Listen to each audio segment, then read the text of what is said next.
같이 지워주죠.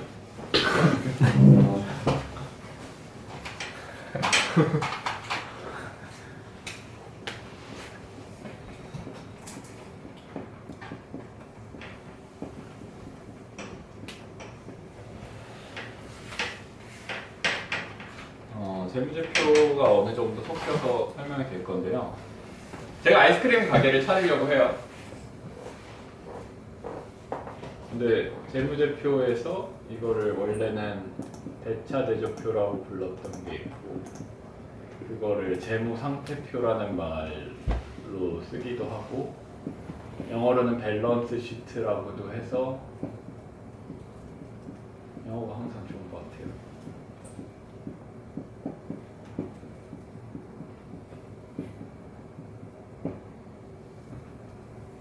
이게 보여주는 건 재무의 상태를 보여준다는 겁니다. 나중에 재무라는 단어가 뭔지에 대해서 얘기를 할 건데요. 일단 넘어가고, 대차대조표라고 하는 건 대변과 차변을 비교하자는 겁니다. 대조해보자. 대변과 차변. 대변과 차변은 왼쪽과 오른쪽이라는 얘기랑 비슷하고요. 결과적으로 대차대조표의 구성이라고 하는 거는 이 양쪽이 똑같다는 겁니다. 왼쪽과 오른쪽. 그래서 밸런스 시트라는 거죠. 보통 그림을 그릴 때는 여기가 대시 있고 여기가 이퀴티가 있고 여기가 에셋이 있는데요. 쉽게 얘기를 하면 뭔가 헷갈릴 수도 있나? 부동산이 있잖아요. 만약에 내가 뭐 10억짜리 집을 은행에 빚을 7억을 내서 샀어요. 그러면 내 소유권의 가치는 얼마일까요? 라고 했을 때 3억입니다. 그러니까 내가 3억을 내면 그 집을 누군가한테 팔 수 있어요. 7억이 여전히 얹혀져 있어요. 사실 이 10억이라는 가치랑은 좀 다른 수치죠. 이 집은 10억인데 이 가치는 3억인 거예요. 주식의 소유권에 대한 얘기. 무슨 말인지 이해되시죠? 그런 것처럼 요거를 찢어서 갖는 겁니다. 주식이라는 건 이거를 이렇게 구등분해서 나눠 갖자고 하는 거고요. 무슨 얘기인지 알겠죠? 그리고 지금 이제 아이스크림 가게를 제가 차릴 거예요.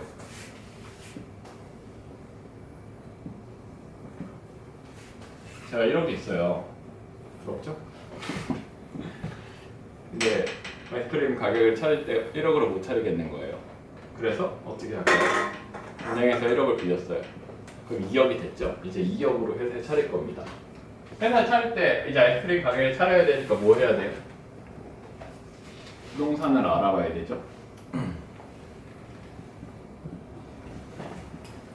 제가 일부러 그냥 편의를 위해서 뭐 지금 온전히 정확한 개념이 아니라 이해에 편한 개념으로 적을 겁니다. 그래서 가게를 내는 계약을 하는데 뭔가 권리금이나 이런 등등을 하는데 예를 들면 뭐 편의상 1억을 줬다고 합시다. 그러면 이제 이 두 개가 똑같아야 돼요. 이거는 이쪽은 자금을 어떻게 조달했느냐에 대한 내용입니다. 이쪽은 조달한 자본이 어떻게 존재하냐에 대한 내용이고요. 무슨 내용인지 알겠죠? 그럼 여기는 어떻게 존재할까요? 현금 1억이 존재합니다. 그쵸? 무슨 얘기인지 알겠죠? 대랑 차랑 똑같아야 돼요. 근데 참고로 그냥 말씀을 드리면 현금화하기 쉬운 것부터 위에 적었습니다. 그래서 현금이 부동산보다 위에 있는 거고요. 현금 1억이 있는데 아직 아이스크림 가게 못 차렸잖아요. 아이스크림 장비를 삽니다. 5천만 원어치 장비를 샀어요. 인테리어도 하고 등등을 했어요. 그러면 이제 이 현금이 사라지죠. 현금이 이렇게 됩니다. 거래에는 이게 줄거나 떨어지는 게 있고요. 이게 줄거나 떨어지는 게 있고요. 이게 늘면 얘가 늘고, 이게 줄면 이게 줄고, 이게 늘면 이게 늘고, 이게 줄면 이게 주는 게 있고, 여기 내부에서 이렇게 방금 현금과 장비처럼 이렇게 되는 경우들이 있습니다. 무슨 말인지 알겠죠? 어쨌든 이렇게 돼서 이제 이걸 장사하는 겁니다. 예, 현금은 여전히 있고 이제 다 준비가 됐죠. 이렇게 됐어요. 근데 내가 파니까 나는 아이스크림 만들기로 했는데 가서 못 팔겠잖아요. 그래서 카운터도 보고 약간 빠떡빠떡 웃어주는 직원을 뽑겠죠. 그러면 이제 아이스크림을 팔아야 되는데 아이스크림을 팔았더니 1,000만 원의 이익이 나왔어요. 1,000만 원의 매출이 발생했습니다. 그러면 여기에 매출 원가라는 거가 들어가요. 여기 COGS라고도 하는데 코스트 오브 굿 솔드입니다. 어쨌든 그런데요. 그 다음에 매출 총이익이라는 게 있고요. 그 다음에 판관비라는 게 있습니다. 그 다음에 영업이익이 나오고요.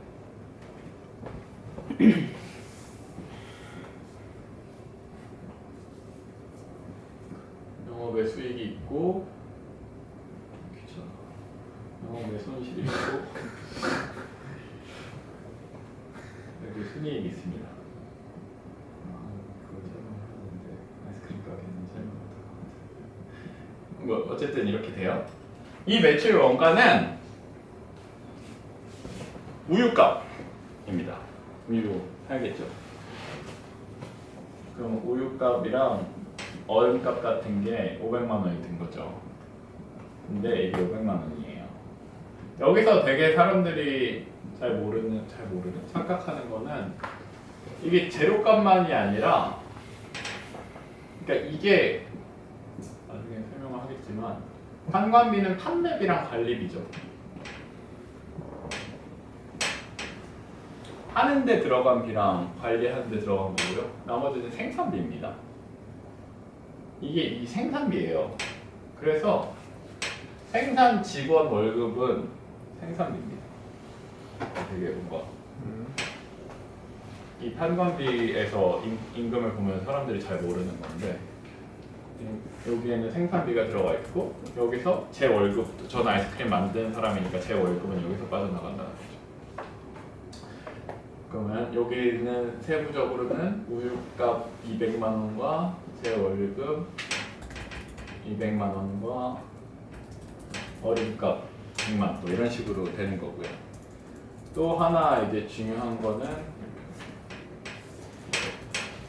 감가상각 100만 원이 발생을 해도 500만 원이 된 겁니다. 감가상각 100만 원은 뭐냐면 이 장비가 이제 0.5억인 게 5천만 원 주고 샀는데 내가 한 달 쓰면 이제 그 기계가 4,900만 원이 된단 말이에요. 그 손실이 이미 그러니까 발생을 한 겁니다. 그 손실을 반영을 해줘야 돼요. 왜냐하면 이걸 0.49로 줄여야 되니까요. 그 비용을 여기서 어딘가 까야 되니까 여기 감가상각비에서 까는 거고요. 무슨 얘기인지 알겠죠? 그래서 판관비는 아까 얘기했던 빵빵빵 웃어주는 직원과 뭐 광고 전단지를 가지고 오면 10%를 깎아주겠다. 약간 이런 것들이 이제 판관비를 잡히는 거고요. 판관비를 300만 원을 냈어요. 그럼 영업이익이 200만 원이 남습니다. 이런 거를 보통 이제 영업이익률이 20%라고 하는 거고요. 무슨 말인지 알겠죠? 근데 여기서 사실 지금은 모르겠어요. 이걸 구분하는 게 의미는 없어요. 그냥 뭐 변동비, 고정비 약간 이런 것들을 할 때 쓰이는데 이게 뭐가 변동비고 뭐가 고정비인지가 이렇게 찢어지진 않거든요. 그냥 뭐 판관비에서도 직원이 있는데 직원을 뭐 자를 수도 없고 약간 뭐 그런 거기 때문에 그러니까 사실은 얘는 별로 그렇게 어마어마하게 많이 쓰고 있지는 그러니까 중요하게 쓰고 있지는 않고요. 그게 중요하고 뭐 예를 들면 네이버 같은 경우는 막 이게 막 엄청 조금 나온단 말이에요. 다 우리는 다 관리식이야 막 이러면서 어쨌든 이렇게 영업이익률이 20%가 됐는데 아까 막 얘기했죠. 영업의 수익은 내가 지나가다 근데 어떤 사람이 막 아이스크림을 내가 10,000원 달랬는데 잘못해서 10만 원 주고 간 거예요. 그러면 플러스 9만 원이 잡힙니다. 잡이. 사실 엄마였을 수도 있어요. 얘가 불쌍해서 어쨌든 이런 뭔가 영업이랑 상관없이 갑자기 떨어진 돈이 이제 영업의 수익인데 그걸 보니까 우리가 빠뜩빠뜩하게 잘 웃어서 뽑은 여직원이 사실 사기꾼이라서 100만 원을 가지고 튀깁니다. 약간 이러면 이게 줄어드는 거고요. 그렇게 하면 순이익이 100만 원이 남아요. 무슨 말인지 알겠죠? 재무제표란 이런 겁니다. 이게 남으면 이 이제 두 개의 관계가 들어가는데 이 순이익이 여기로 들어가요. 왜냐하면 내 자본, 그러니까 이거 내 돈이잖아요. 내가 번 돈이니까. 그러니까 자본금이 이제 1억 100만 원이 된 겁니다. 무슨 말인지 알겠죠? 그래서 여기에 이익이 얼마나 남았는지가 추가가 돼서 그럼 이제 현금이 0.51이 되는 거죠. 무슨 얘기인지 알겠죠?